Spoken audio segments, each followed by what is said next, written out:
I don't have time to write anything down. I'm going to do jot notes just like I've kind of jot noted my life. And what am I going to say to everybody here about sort of my mission or my pitch? And my pitch to you tonight is going to be this: just show up. I'm 51. I got 3 kids.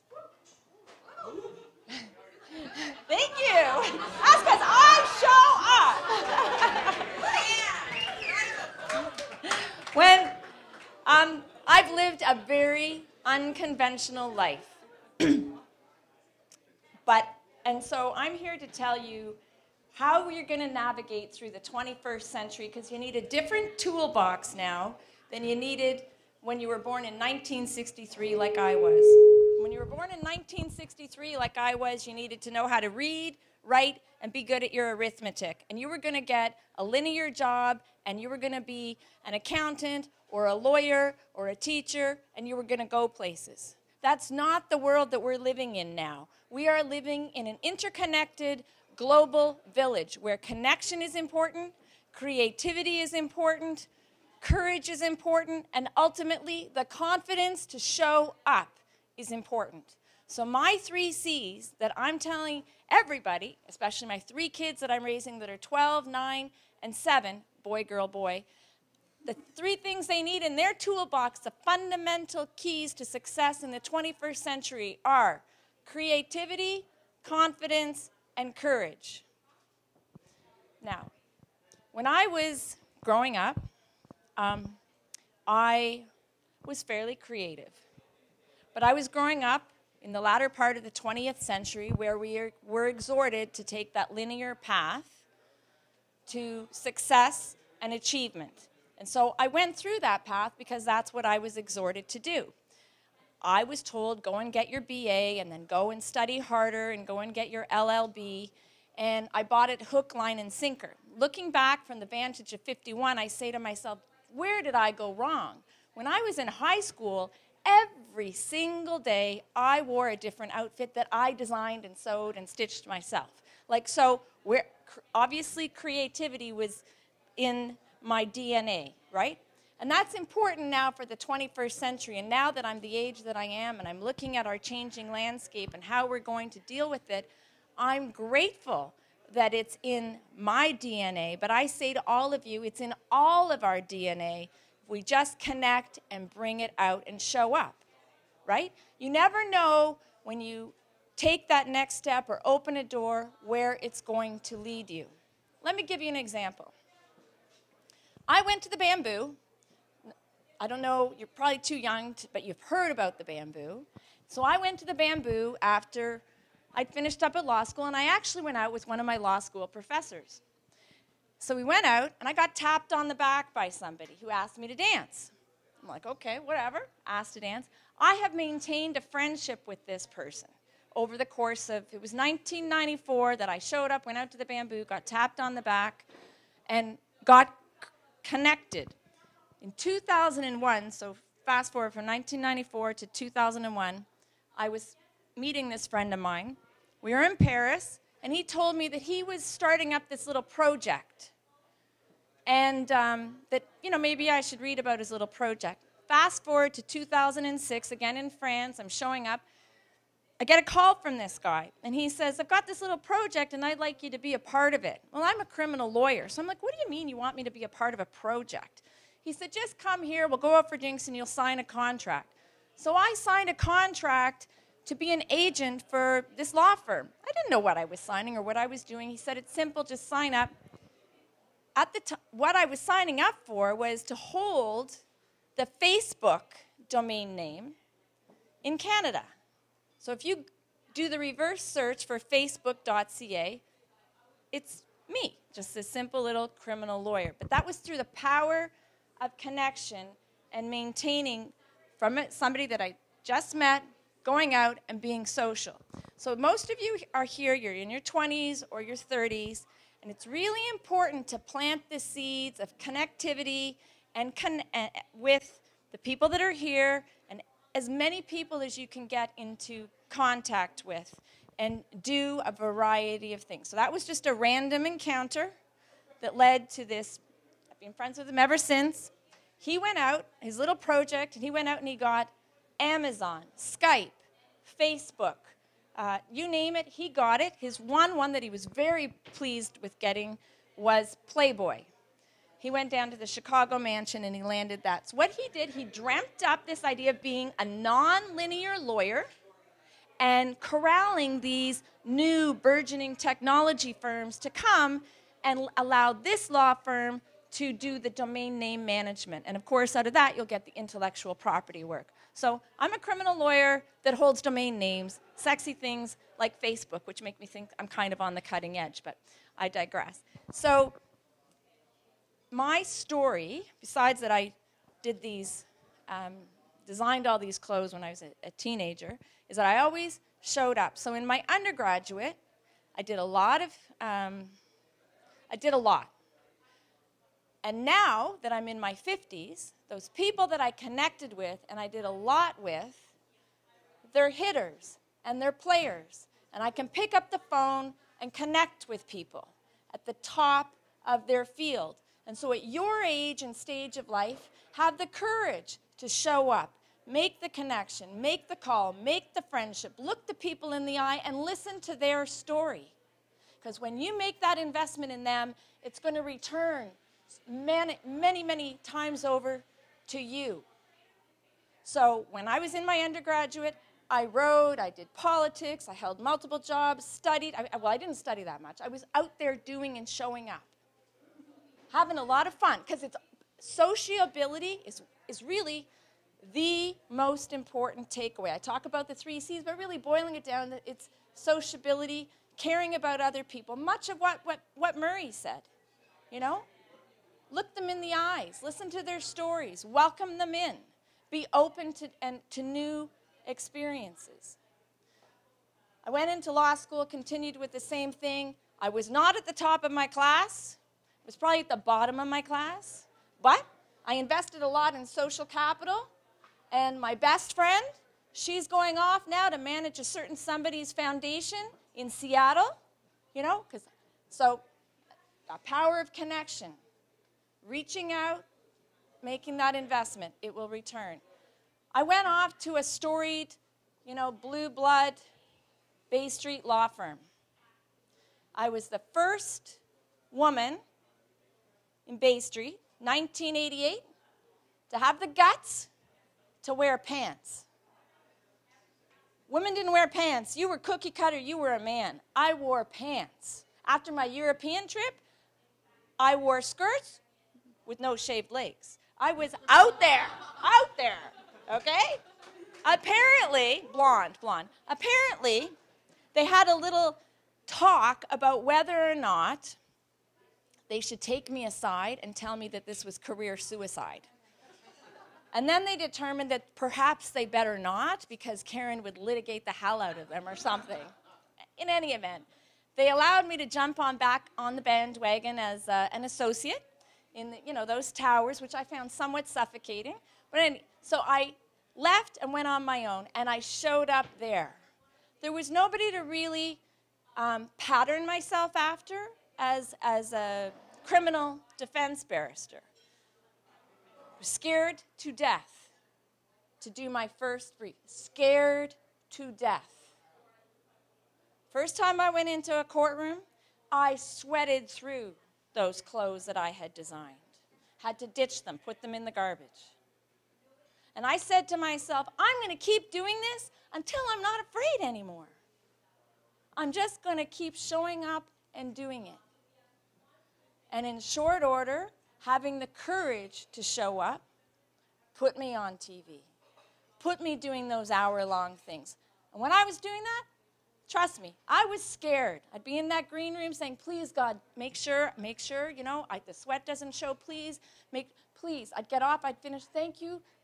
I didn't swear, right? An hour long, because I'm a bit of a stevedore. I'm a criminal defense lawyer. That's what you do, right? I was out not too long, and with the sort of attitude and mindset of showing up, I was young, and I was hired on the most notorious murder brief in our city.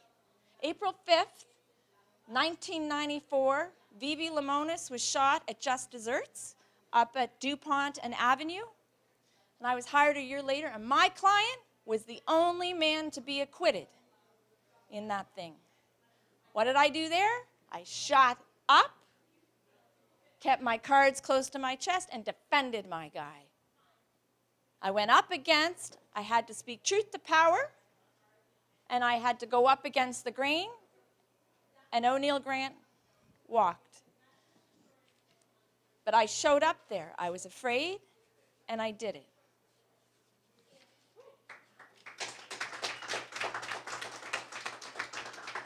So not only was I raised in that sort of mid or late 20th century, be a linear girl, be a good girl kind of mindset, I was raised in a, typically WASP family. And, my father wanted me to marry an investment banker or a lawyer. What did I have to do? I had to fall hook, line, and sinker for this handsome dishwasher turned into a waiter who was a cross between Jean-Claude Van Damme and Arnold Schwarzenegger. And so I was, with denim blue eyes, I was done. No investment banker, no lawyer for me. My father is still woeing the day. So, again, living kind of creatively, a little on the edge, kind of like being in the criminal courts and taking it, going after people in power. So he and I had a great love affair, but he went to France to learn how to be a 3-star Michelin chef, and when you look like that, women, you shouldn't send the guy off there by himself. So we had a little bit of a parting of the ways, as I like to say. He took a walk in the park like Pierre Elliott Trudeau did back in 1972, I think it was, when he went walking in the snow. And I didn't know where the guy was, but I was there with two young children. And I got the call from him, and he said, Chérie, can I come back now? And I said, hell no. Hell no. I had raging pneumonia. And I was taking my 4-year-old, just turned 4-year-old, out to the ice rinks, because, of course, his father was Quebecois, so that's what you do with the 4-year-old whose father is Quebecois. You make sure he can skate. So I had pneumonia. Kid was skating, January, up at Ramsden. And then I decided I needed a course of antibiotics, get the antibiotics. And then I don't know if any of you here have been pregnant, but I looked down, and I'm like, ooh, that looks like something familiar. So he gave me a little last parting shot. And so now, baby number 3 we've got, and my life, I was completely not, this just rocked my world. Rocked my world.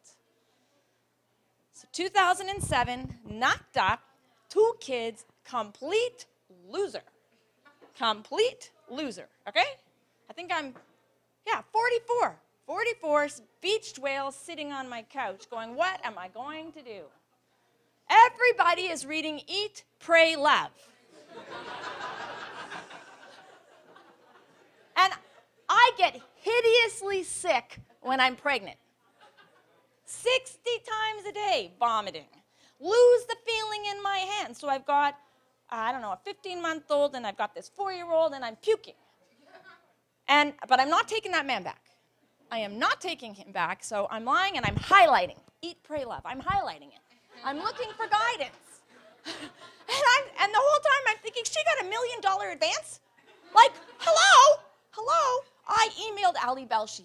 I go, listen, I helped you get started in this. When you needed a place in New York, when you left, he was with our breakfast show in the morning, Canada AM. I said, when you left Canada AM and you needed a place to stay, I gave you my girlfriend's address in New York, the one that's going off to the foundation in Seattle. I said, you better come home for me now. I need that $1 million. No response. I love the guy, but no response. So I'm like, okay, I'll just keep doing this. So I was, like the beached whale, trying to find serenity, I guess like Murray was telling us about. And the closest I could come to it was this. I am going to go into this, what I call the bow state, just pretending like it's not happening. So I lived a pregnancy pretending that it wasn't happening. I just pasted that smile to my face, and I went to Italy, and I went to Burma, and I went to wherever else she went, all in my mind.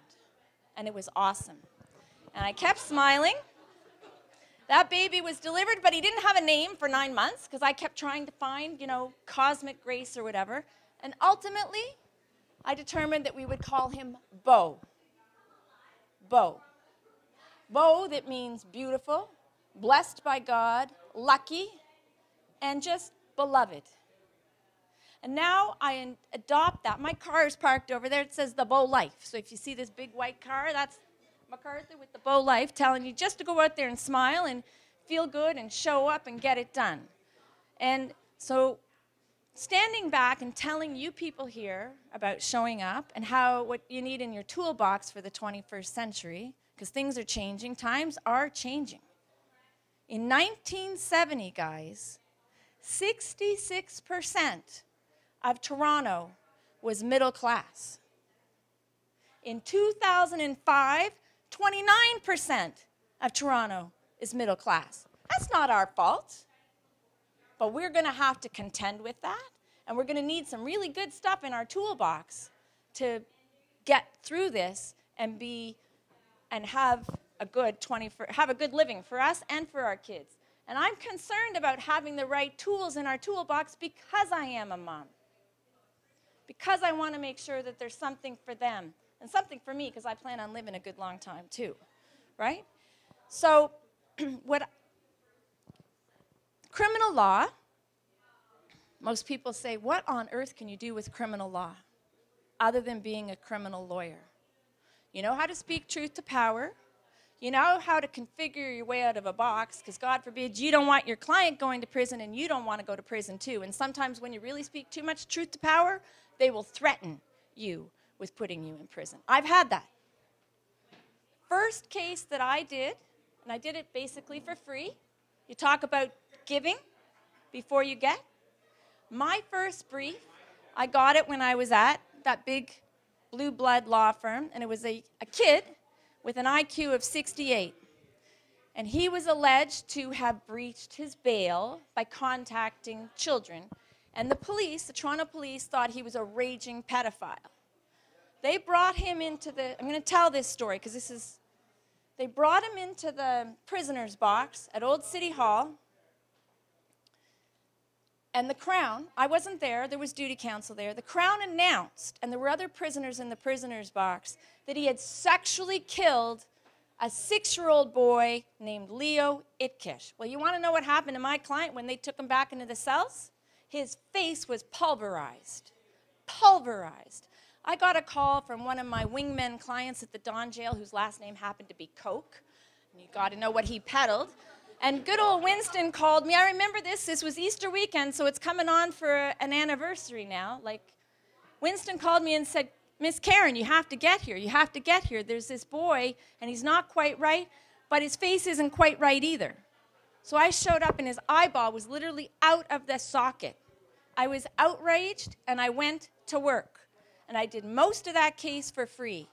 I got tutored by one of the best in the business, Marlis Edwards, who was partners with Clay Ruby. And I left McCarthy's with that case. That was the firm I was with. I left McCarthy's with that case. I also was a chain smoker for a time because it was very intense, that case. And I went to court and I defended Keith. Keith Legere was his name. And the judge, and there weren't any women doing this work. No woman, really. Very, very few doing this work. And I had long blonde hair, the swish, 28, whatever I was. He would just attack me. How can you be defending this man? You're a woman. I thank you to leave my ovaries outside this courtroom, sir. Woo! He was a polio victim. He had to get out of the court as fast as he possibly could because he knew with my tongue he'd say something wrong and then he'd be in the clink. He'd be in trouble. So I had to be able to speak truth to power and bit by bit defend this man with, some charm and savoir-faire and whatever. But the judge had people sit there and watch me in case I crossed the line. So on the final sentencing day for my client, imagine this. Of course, this is why I smoked. Final sentencing day, over at 361 University, the guy in charge of the cells said, I think he's going to take you into custody. So I'm going to sit here so that when he orders that you go into custody for contempt of court for how you've done this, I'll be able to be careful with you when I put the handcuffs on. that takes a lot of guts, takes a lot of courage, and a lot of showing up. I saw this picture that I put on my Twitter and my Instagram and all that social media stuff, and it says this: stand up for what is right, even if you are standing alone. And I tweeted out, this should be on the inside of a criminal defense lawyer's robes. Again, it's that designer in me, right? Like, I just wanted to go, so I actually used that line today. I was out in Brantford doing something, and I was in with the judge, and there was like 6 lawyers there, and they told me to basically sit down, shut up, don't talk so much, don't get... I go, listen. I stood up. I go, listen, I know nobody really likes to hear a strident woman's voice. However, I'm going to stand up for what is right, even if I'm standing here alone, even if I'm all alone, and I'm going to speak my truth courageously, yet fearlessly. Ooh, that shut them down, right? Then they listened. So, although most people think the skill set of a criminal defense lawyer is not transferable, I believe that it is. And it's really necessary. I don't know how many, do you guys know crime's going down? Right? Crime's going down. Awesome. Awesome, right? We're going to live in a safer, saner society. There's all kinds of theories. One of them is that potentially it's because there's not the lead in the gasoline, right? Because in the 50s and 60s, when everybody was getting tooled up with the lead on the gasoline, this anger came out in the mainly young men, but it's really dying down. And so criminal law, doing the defense work, is very quiet. And I noticed that it became very quiet 2 years ago. So here I am, single mother raising 3 kids, going, oh my God, now what do I do? No work, no bread, no food. What do you do? You sit back and you go, okay, this is a global village we're living in. I'm Facebook lady.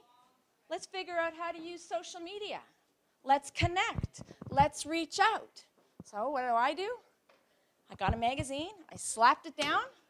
And I said, I want to connect.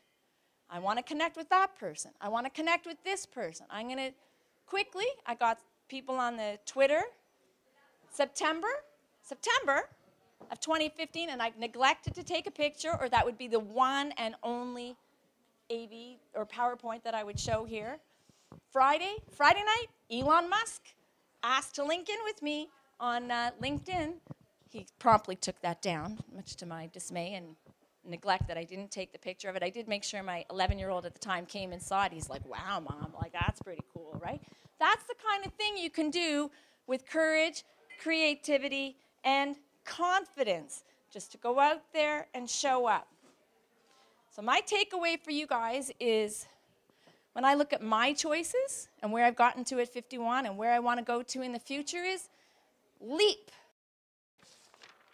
I found this on at a juice place. Everything you want is on the other side of fear. Just think about that. Everything you want is on the other side of fear. So leap, get into the flow, get into the zone, do the thing that makes time stand still for you. Be creative, confident, courageous, and make a difference, people. You got one shot. That's it. That's all we get. One shot. Go out there, make a difference, live the bow life, be in the zone, smile, and show up.